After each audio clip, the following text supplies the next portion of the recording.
అని అడిగేది శ్వేతపత్రం.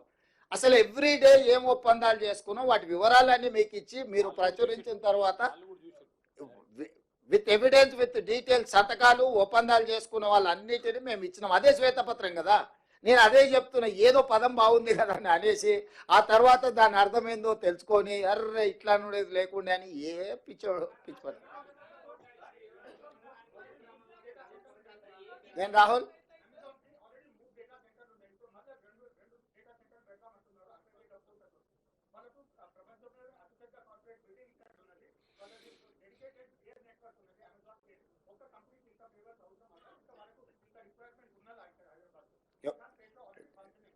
నీ అభిప్రాయమా వాళ్ళ అభిప్రాయమా? రాహుల్ వద్దంటావా పెట్టుబడి? ఇప్పుడు ఒక న్యూస్ ఛానల్ ఉందనుకో, రెండో న్యూస్ ఛానల్ వద్దని నిషేధిస్తావా? పొటెన్షియల్ ఉంటేనే పెట్టుబడి. వ్యాపారస్తుడు వ్యాపారం లాభసాటిగా ఉంటేనే పెడతారు. రాహుల్ని చూసి మొహమాట వాడి పెట్టుబడులు ఎవరు పెట్టరు. మొహమాటానికి వస్తే కాఫీ దాయిపిస్తారు తప్ప పెట్టుబడులు పెట్టరు.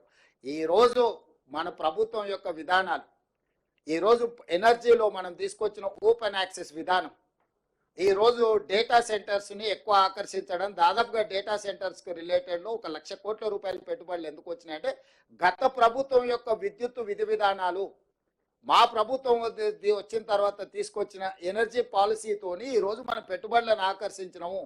ఎప్పుడు కూడా పెట్టుబడులు ఆయా రాష్ట్ర ప్రభుత్వాల యొక్క విధి విధానాలను బట్టి పెట్టుబడులు వస్తాయి.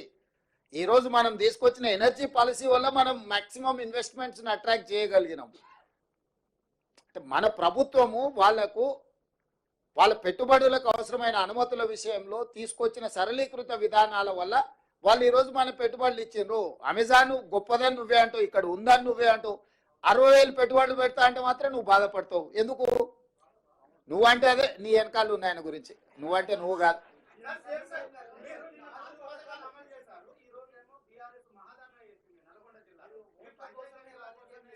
ఇప్పుడు నేను ఏమంటున్నా అంటే ఈరోజు మనం పెట్టుబడులకు సంబంధించి మాట్లాడుకుందాం. అట్లాంటి చిల్లర పంచాయతీలకు బొచ్చడి సమయం ఉంది.